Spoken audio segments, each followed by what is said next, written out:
The inflation crisis was caused by massive overspending and escalating energy prices, and that is why today I will also declare a national energy emergency. We will drill, baby, drill. America will be a manufacturing nation once again, and we have something that no other manufacturing nation will ever have, the largest amount of oil and gas of any country on earth.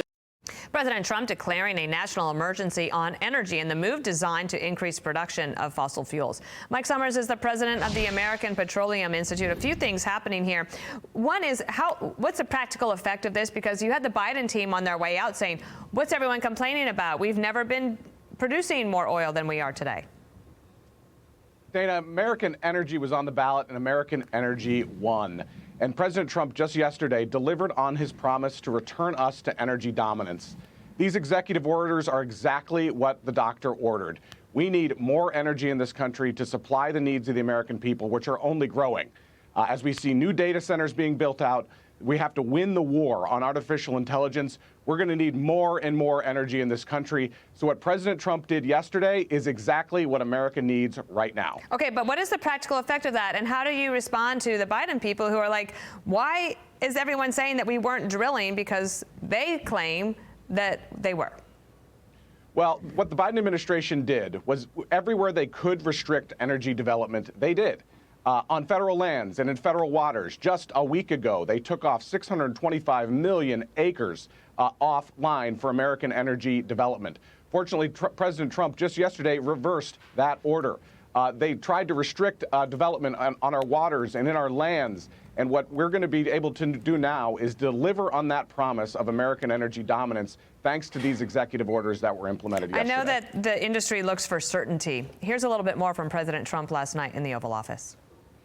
The biggest thing and factor for inflation is energy.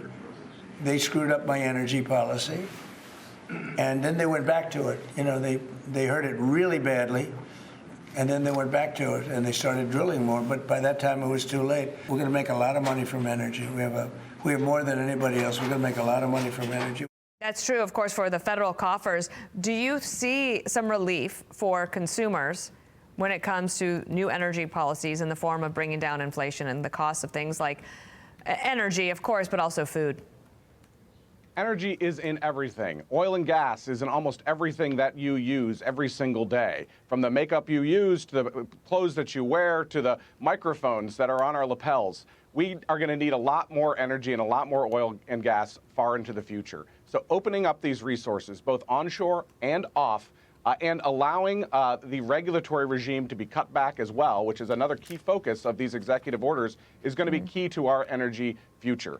Because we all know that we're going to need a lot more, and cutting costs is all about more supply here in the United States. Quickly, Mike, Governor Newsom said yesterday about Trump's executive orders on climate change in terms of withdrawing from the Paris Climate Agreement. If you don't believe in science, believe your own damn eyes. And of course, he's talking about the wildfires. How do you respond to that?